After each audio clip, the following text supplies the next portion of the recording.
Merci. Merci mingi peuple congolais, merci mingi na makambo oyo ezali ko salama nakati ya communauté na biso puisque tozali ko réveiller peuple o bazali ko endormir yé na ba politiciens congolais. Peuple o bazali ko endormir yé na ba organisation internationale ya monde oyo et zingi Congo. Peuple oyo bazali donc ko abrutir yé pardon donc na peuple bandeko na bango ba peuple congolais ba bengi ba politiciens etc. Tous un vrai problème lelo bandeko na ngai donc la géopolitique commande la politique nationale. La géopolitique commande la politique nationale donc yango to ekoloba donc situation ezali koleka na Centrafrique.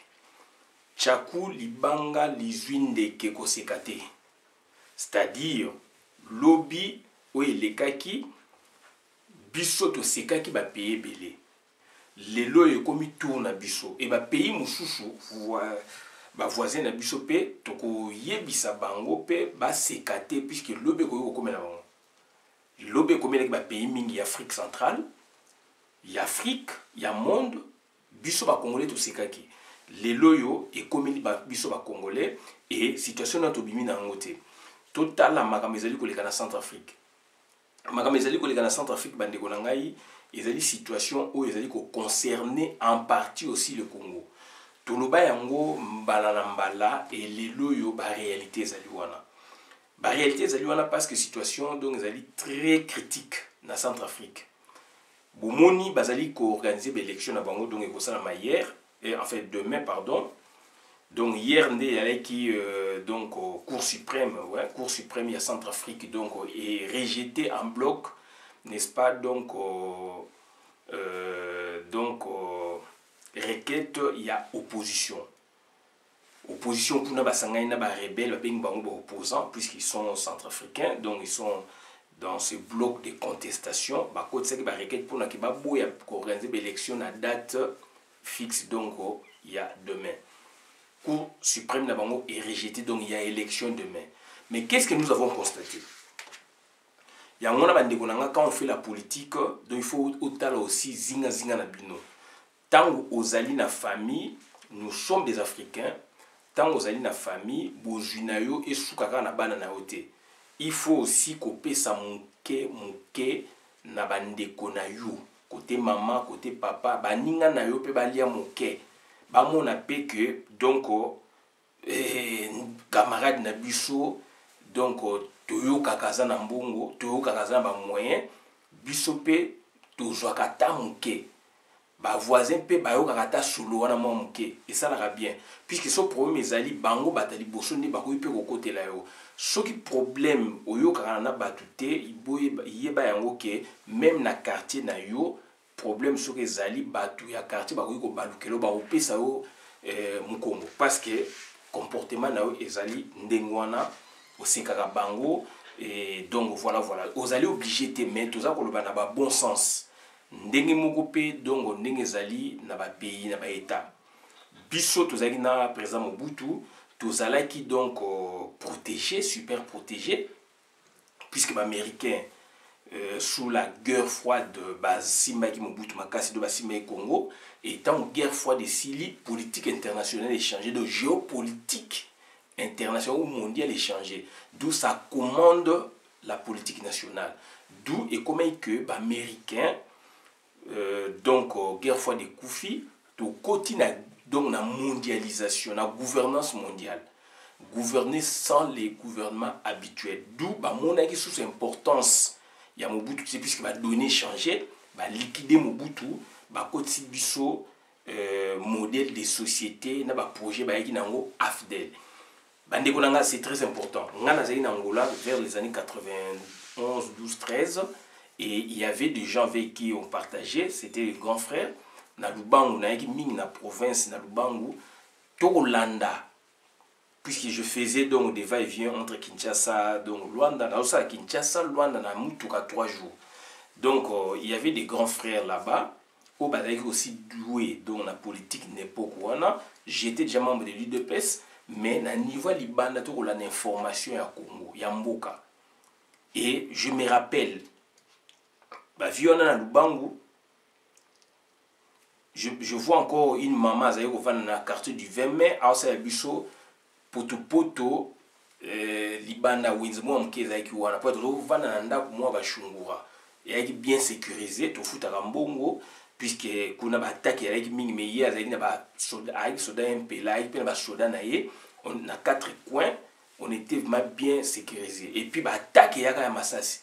Donc on s'est dit il y avait une sœur azali qui mwana ya 20 mai azali ko lambela abiso donc poto ezalaki ya masango te mais yaki ya nino ya semoul à l'époque. Donc ça dit tu as une radio mukie to teka to yoka to landa makambo ya mboka. Ba grand frère wana balobi situation ya Angola toujours kende na sortie. Situation Angola ekoma bien et makamwane koya na Congo na Zaïre. Donc quelques années plus tard na moni yango Angolais commis tranquille premier commis na Congo. Donc il y a des visionnaires, il y a des analystes, il y a des gens qui voient des choses, qui analysent puisque soit ils ont des informations, soit ils allaient ça analyse puisque bazape batamaïl. Pour ça analyse ils allaient donner à n'importe qui. Donc les autres comme la situation Bissona Centrafrique. Centrafrique Bomoni donc ba secousse et Centrafrique. Ça fait aujourd'hui 20 ans, 25 ans. La Centrafrique n'est plus tranquille. La Centrafrique n'est plus tranquille.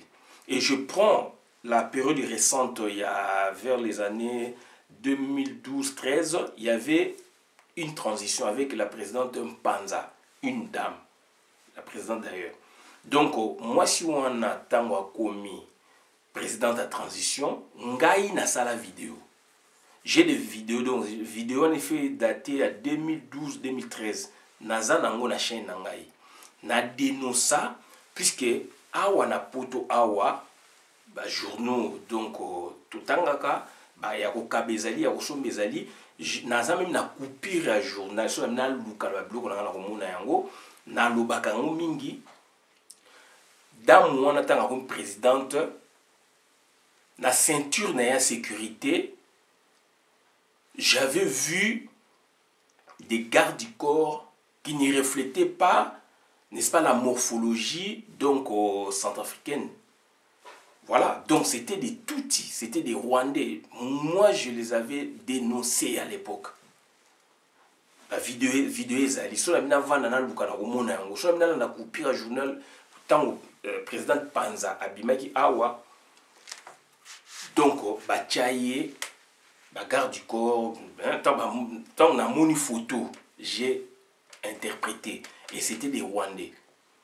Je travaille avec un centrafricain à Yebisinga yango ba Rwandais ba kota kala biso to loba yango collègue wa to kuta ni siko il y a même pas plus de 6 mois. To loba yango jabana kala ba vidéo ça date président Tona Panza egi na nini to loba yango to za ko loba yango to za ko dénoncer situation Centrafrique et aujourd'hui madame wana azali sous présidentité certes elle est candidate mais les loyaux tous a deux situations où ils ont concerné la Centrafrique et ils ont touché le Congo. Ils ont concerné la Centrafrique mais ils ont touché le Congo. Dans la situation, il y a des soldats entre guillemets centrafricains bakanga une partie à Congo, Zongo, Équateur, nasala ba vidéo. Dans la vie bazali kaka na Zongo te, bakoti na Gemena, bakoti na Badoli te, bakoti ti bake na Mbandaka, bakomi kosoma ba mapango ce sont des Rwandais.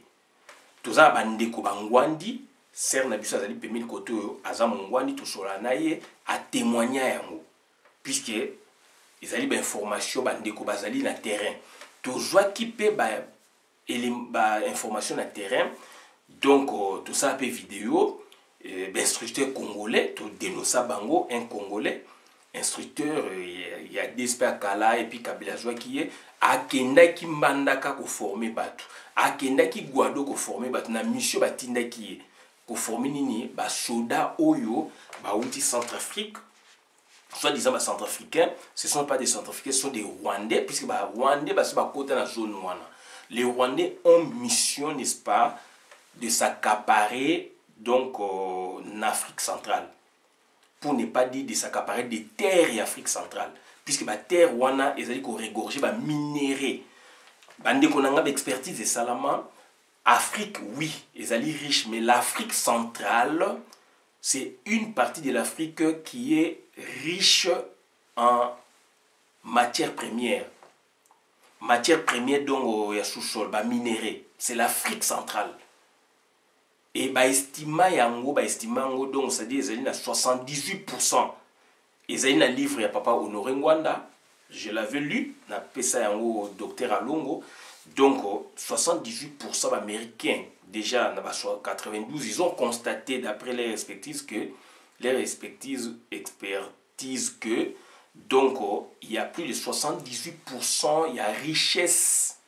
Il y a un monde ezali donc en Afrique et en Afrique centrale et surtout dans Mboka na biso. Surtout dans Mboka na biso.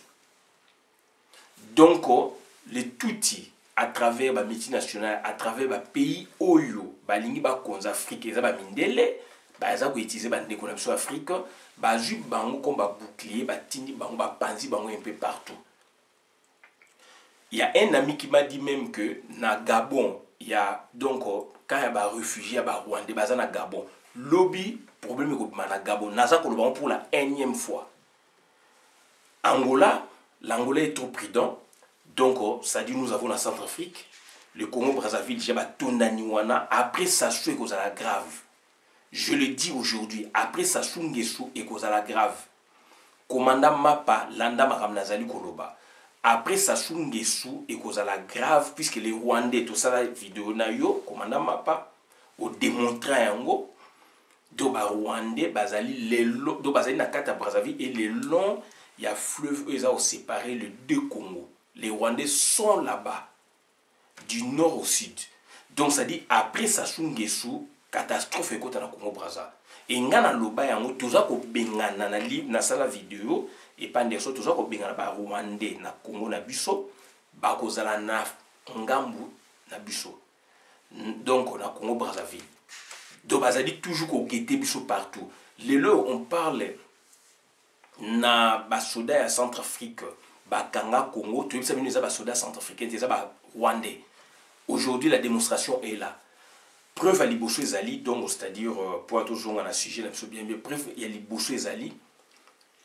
Ba kangi parti ya Congo zongo bakota na Guado bakota na bakote on a tout ba Businga ba Guadolite donc Gemena Balibenge Mbandaka bakoma kosoma ba mabele ba mapangu ba village ya batu bazana mission ya kosoma ba mabele ba kosoma ba village ya batu pour quel intérêt et ba village ya baza ko viser.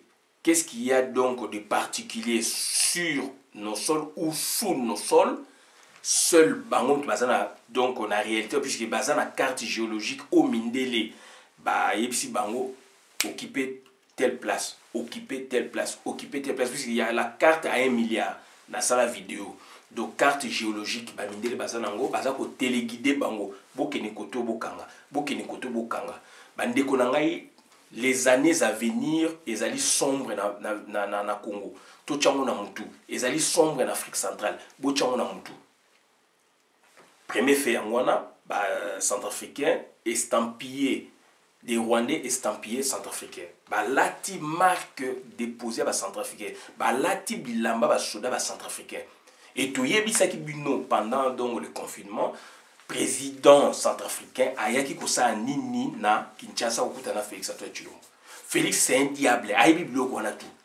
Président na yaki parce que donc c'est-à-dire gouvernement congolais ba pesaki mbongo ba corrompre ba pesaki mbongo pona que andima iloko wana ate que espace de ba Rwanda ba comme na base arrière na Centrafrique, il a pris son argent donc a livré Congo. Naba centrafricain mais naba rwandais mais andimi que estampille andimi que donc c'est-à-dire nationalité wana ya ba centrafricain tolo ezala que bango bakoti na Congo mais za bango te bambongo o ba Félix baza ko yiba bambongo o ba caméra ba caméra yiba plus de 600 millions de dollars. Félix a yibi donc on quand même caméra Hippolyte Kanambe n'en parle même pas toujours donc congolais Félix Antoine Tshilombo mbongo ya yibi depuis akomi wana eza ba mbongo eza ba subvention ba aide extérieur oyo ba banque mondiale ba fonds monétaire international ba pesaka ba banque ba pays ba banque te ba pays tiers dont notamment la Centrafrique. Si par exemple le Congo aura besoin de 1 milliard, peut-être la Centrafrique aura besoin de 1 milliard divisé par 4, 250 millions de dollars. Et pour les intérêts au Bambazan on a donc Congo a coupé 250 milliards 250 millions de dollars à PESI ba pays net ba Centrafrique ba pays songolo pakala oyo ba PIB na ba pays produit national brut na produit intérieur brut na bango ezali na c'est vraiment comparativement na Congo bien que recette à Congo ça ko zala éparpillé ba pays wana donc on a ba superficie za lokola donc superficie à Congo par exemple superficie à Bandundu par exemple il y a Équateur par exemple et biso tout ça sous-continent d'où PIB na bango ba boye na population ezamuke donc ça dit mbongo oyo ba konzi ya Congo baza ko yibaka 50 millions de dollars facilement 200 millions de dollars facilement 500 millions de dollars ils ba aide aux banques mondiales Fonds monétaire international ko pesa ba pays mususu na monde donc bande ko ngai ça c'est un fait premier fait en wana dit wana na ba présence africaine au sani na Congo. Alors bah soda soi-disant centrafricain ba koti meza ba rwandais to expliquer to zongela ngolelo po makam nyosho to lubaki yango zo salama s'il vous plaît makam nyosho na lubaki année passée donc octobre novembre décembre janvier février année oyo to ke na suka février mars avril mai makam tout na lubaki ezali ko se réaliser donc bande ko nanga c'est très important tozali guetter na banani na ba voisin na biso lelo ONU complicité pe ONU azana kati lelo ONU bandeko na ngai ONU atindi ba militaire do ba casque bleu ya ONU nasina explicango na za ko zongelango ONU azaka na armée ya yeboyete ONU quand il y a problème pour établir la paix par exemple sur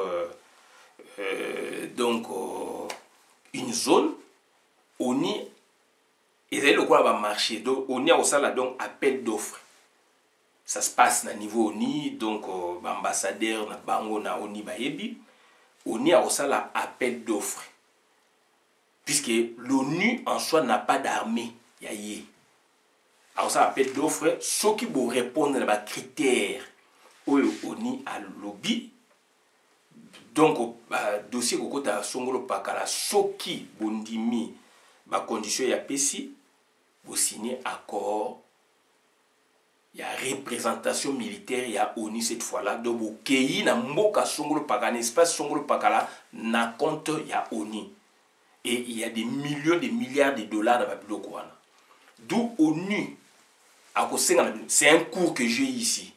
Structure et développement participatif. Deuxième année, Master 2, donc droit, économie, gestion, donc on a Paris 11.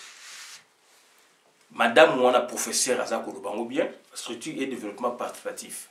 Donc, c'est-à-dire, offre salami, pour répondre, ok, pour signer Mikanda, si vous bino de mutu bogoya na teni, ba opesa une exigence. Teni ya bino, bogozwaka donc, ba symbole ya ONU botier ba matériel militaire ya bino boju couleur ya ONU botier ça se passe comme ça l'ONU n'a pas d'armée propice l'ONU fait appel paf baye et surtout dans le pays tiers monde ba mindele o ba belge o ba net ba ya ba oyate o ba ya ba oyate ba oya na cadre donc ça dit il y a coopération net to ki Russie est indi expert expert militaire, il y a renseignement na Russie. Et Mouninga n'a pas ça là, le bien donc ba rebelle wana au batombo qui soki Russie tende ba botoli mboka po ba avancer qui vers la capitale na bango. Ba Russie ba stopper bango. Donc on y peut aller kotinda contingent on a 340 casques bleus, tout bien mon casque bleu puisque cette fois-là c'est donc les alliés à niveau international il y a ONU casques bleus mais ce sont des Rwandais 340 Rwandais. Allez-y, réfléchis. Donc, il y a deux choses. Et là, il y a des choses. Na ba centrafricain, ba centrafricain te, ezaka ka rappel, ezali ba Rwandais. Présidente na bango, azaki na ceinture na c'était des Rwandais. Aujourd'hui, il y a 2 jours, donc ONU a tindi donc contingent à 340 casques bleus onusiens et ce sont des Rwandais. Ndenge batindi la bino autant de casques bleus donc Bangladais, Indiens. C'est comme ça se passe comme ça. Donc, bandeko na ngai, botala makambu oyo Congo, ezala ba organisation internationale, ba ONU, ba boyeboy, ezala ba pays limitrophe ba lingi Congo te. Congo ekobonga kaka na yo congolais. Congo ekozala protéger kaka na yo congolais. Pourquoi Anthony Guterres na ba demande wana? Est-ce qu'il n'y avait pas de pays oyo ba répondaki na appel d'offre na été? Surtout bito sa sociologie ya appel d'offre na toke na ONU to mona na ba archive ba pays oyo ba sengaki na appel d'offre pour baya na Rwanda comme des casques bleus. Donc, il faut que vous ayez un texte pour comprendre. Mais na pesibino, donc, piste et raisonnement. Donc, ça dit, il y a appel d'offres, il y avait combien de pays? Donc, bandimaki, il y avait combien de pays où répondait qui n'a pas critères, puisque ONU a na armée na yete, ONU a na armement na yete. ONU a salaka appel d'offres. So boyokani ba peso ba condition donc d'éligibilité donc salabo au remplir ango d'expert na bango ba ko étudier armée na bino ba ko étudier matériel na bino OK. Donc hélicoptère na bino et armée na bino boko chango couleur boké na ngo par exemple ONU a besoin même sous il y a 10 hélicoptères pour na par mouvement donc il y a paix, il y a ratissage na niveau par exemple il y a zone Mogoboy. On a besoin de 10 hélicoptères, il y a qualité boy marque boy. Par exemple 10 blindés. Ba mususu ba kopé ça ba blindé. Ba mususu ba kopé ça et blindé matériel et le personnel. Et donc c'est-à-dire siko ba matériel na bino boko chango couleur na logo ya ONU c'est tout. Mais l'ensemble, les alliés battus à pays Boyango, on parle donc de 340 militaires rwandais. Pourquoi en est-il ainsi? On doit se poser cette question. Pourquoi ne pas faire le mélange? Il y a eu combien de pays bah, répondent qui n'appel d'offre? Il y en avait combien? Il faut pas y faire ça. Bateau basala na oni ba congolais bo ça ba recherche ou bien to kota na site ya oni to ça ba recherche. Il y avait combien de pays bah répondent qui? Combien de pays bah répondent qui n'appel d'offres? Dossier nini oyo et singela kezala est-ce que ça dossier ya Rwanda? Alors le Rwanda a des problèmes avec le Congo. Regardez maintenant la politique de l'ONU. ONU, États-Unis, baza na problème donc na Chine na makambo ya ba minéraux na biso na Congo. États-Unis a nommé Peter Fan envoyé spécial des États-Unis à Grand Lac. Quelques jours après ou quelques mois après, c'est le secrétaire général dont Anthony Guterres, portugais wana, qui nomma, n'est-ce pas, un Chinois comme envoyé spécial il y a Nations Unies na Grand Lac, na Congo, etc., etc. Et ce Chinois, un grand diplomate qui n'a pas foulé ses pieds chez nous.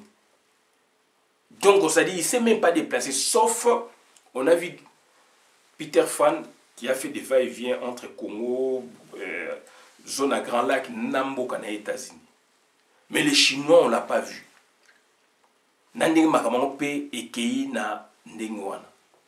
C'est Anthony Guterres. Je ne suis pas contre la Chine, je ne suis pas contre les États-Unis, je ne suis pas contre la Centrafrique, mais je parle. Anthony Guterres. Et Anthony Guterres, il agit aujourd'hui autrement en envoyant les casques bleus onusiens.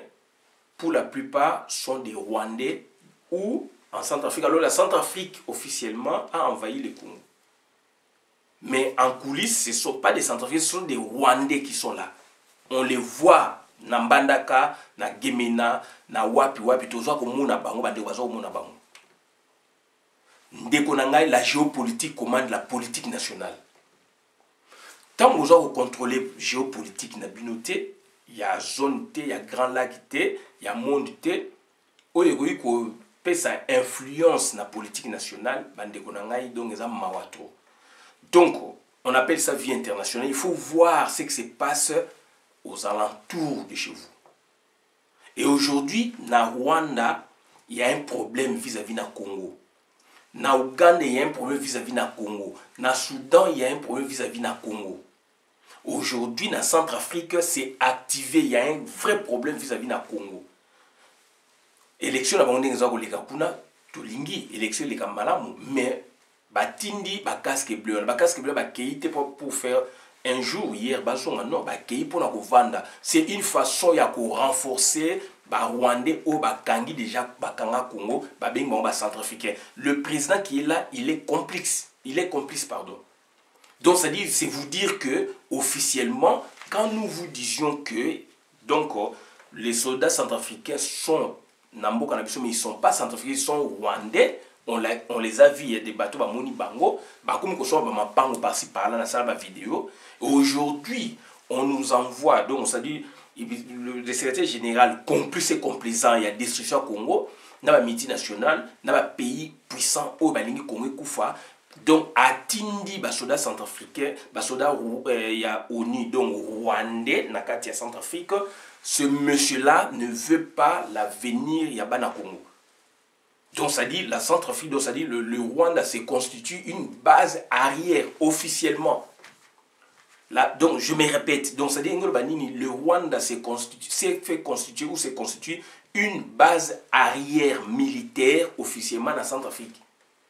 De cette partie-là, donc ça dit, Soki Bisso, par exemple, manœuvre militaire ou quoi, on ne pourra plus compter sur la Centrafrique.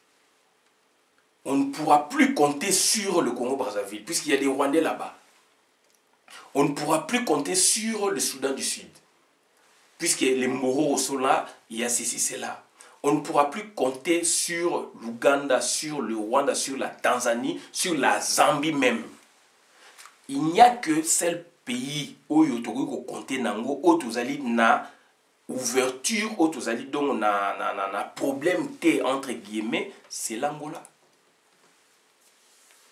Donc en envoyant un contingent de 340 militaires rwandais na Centrafrique, alors que nous faisons frontière avec la Centrafrique, alors que les soldats centrafricains, entre guillemets, ils occupent notre territoire, une portion de notre territoire, donc ils occupent le Congo, mais ce ne sont pas les Centrafricains, ce sont des Rwandais. Et que lui, le secrétaire général de l'ONU, il est censé connaître la géopolitique de la contrée pour essayer quand même d'envoyer, par exemple, un autre pays qui n'est pas en lien, n'est-ce pas, donc politique ou militaire na Congo, mais à Tindi, Centrafrique, à Tindi, Centrafrique, Rwandais. Alors, Rwandais, déjà, ils ont un plan. Ndeko Nangai, donc, bazali ko viser Congo, bazali ko viser Afrique centrale. Et Wana, c'est quoi? C'est Surgel. C'est la Surgel. Communauté, donc, internationale.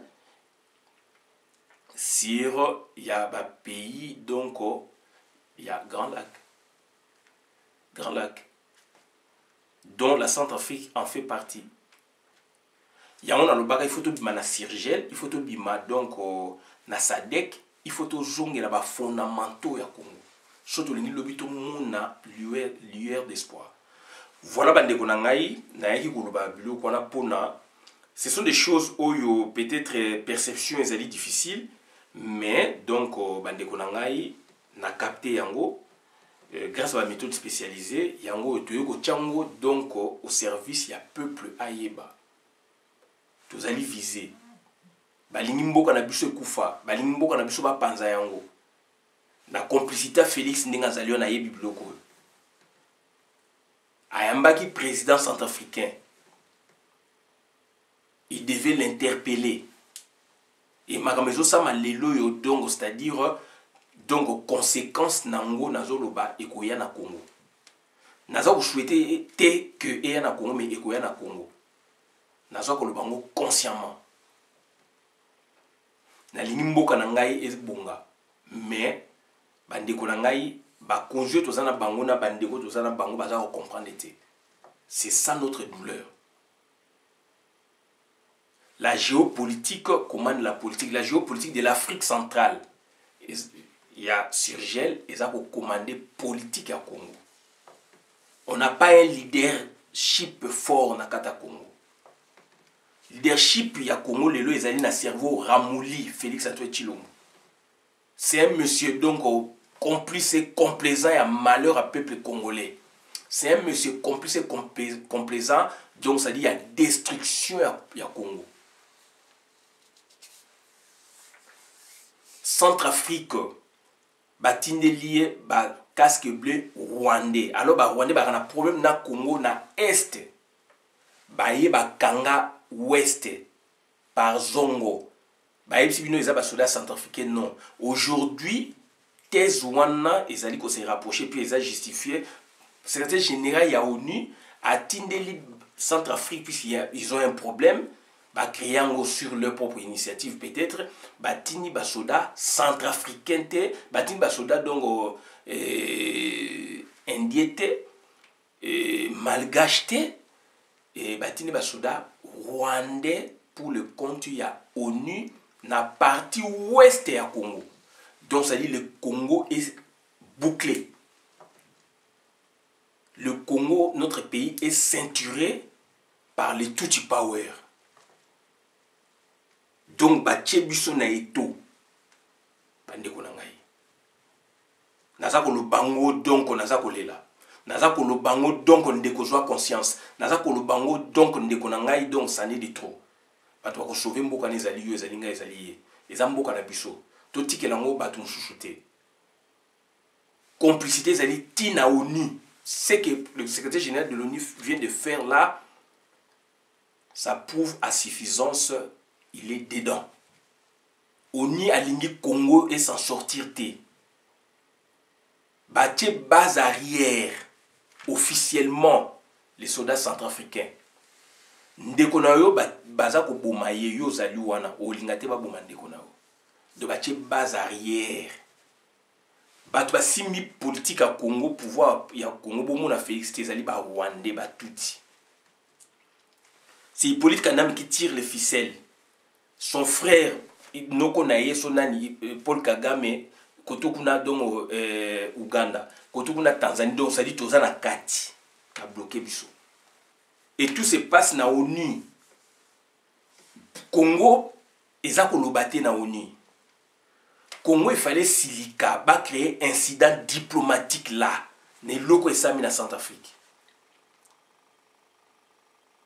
Congo, il fallait, ceux qui ont battu, ceux qui ont mal en temps normal, Congo, il fallait, donc, il y a un diplomatiquement à niveau kuna ya résolution, pour la MINUSCA, donc, baptine la batu, kuna mission onusienne, na Centrafrique, baptine la Rwandais. Pourquoi ba Rwandais?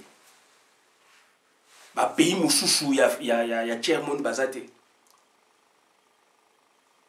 Ba pays moussoussou, ya tiers monde bazate. Kaka ba Rwandais. Ba yeli biso na Centrafrique. L'occupation est totale et effective. Donc, ils nous ont ceinturés donc, du côté de l'Est et maintenant, ils nous ceinturent du côté de l'Ouest. Donc, c'est-à-dire, Nord, tout ça, frontière ezali passoire. Est confirmant ONU ezali wana. ONU n'a plus de 20 ans, il y a bango bako malelote. Base arrière officiellement tiki bango wana bako wumela wana tant que la Centrafrique solution comme on a raté batu wana baza wana pour sécuriser non seulement la Centrafrique, pour sécuriser les enjeux au Congo. Et dans l'entretemps, tout cas sur le côté angle économique, BAD est proposé que tout y est ça qui bunona comme un map, tout ça il analyse bien avant. BAD est confirmé qu'un mois après que tout le baki. Bako sala, bako jeter pont entre Centrafrique na RDC sur la rivière Ubangi, il y a na Zongo et qui donc na Guadolite Bondo na Kisangani donc Ozaï Bondo Kisangani et Kota Uganda. Donc pont et wana rail train banini ti na Uganda na Kampala. Et alors na Kampala kuna usine à pétrole raffinerie pétrole les autres pétrole les alliés na lac Albert il y a biso idiamide da bazo benga ngobe mobutu komaka biso na bango mais Centrafrique et donc Uganda mtaka ko exploiter et donc tronçon ko yati place Zoé Kanama azali train rail route donc ezali biloko bad bato ba kotisi na ka to boiti il faut développer mezala mais il y a bénéfique na Congo. Dans l'entretemps, Ouganda donne sur port ya Mombasa, Kenya, pour na import-export. Côté Zongo, pour na exploiter, donc port ya Douala, import-export. Donc, commerce international en Ghana. Il y a des minéraux, il y a des blocs qu'on a biso. Tu lingi bien Mboka ils a développé. Mais Mboka Congo ils a développé sans bas congolais. Na commande. Et ça a mis déjà expérimentation laboratoire et ça a mis sous Hippolyte Kanambe. Bah tiens on peut sous Félix. Bah pesi Félix, bah pesi pouvoir à teki signature à zane logoté à ote ka minéré à ote que logo montaza ko lela. Félix aza ko lela. Mais yo ozo beaucoup misaye puisque y habité. Donc ça dire ils vont développer, c'est-à-dire ils vont exploiter les Congos sans les Congolais. C'est ce que c'est fait aujourd'hui. Et que ça, la la choc qui a pris dans le exploiter l'eau qu'on a vu sans les Congolais. Kabila Hippolyte Kanambe n'était qu'un laboratoire, une phase expérimentale.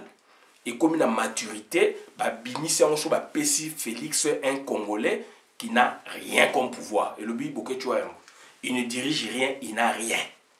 Kaka tapis rouge.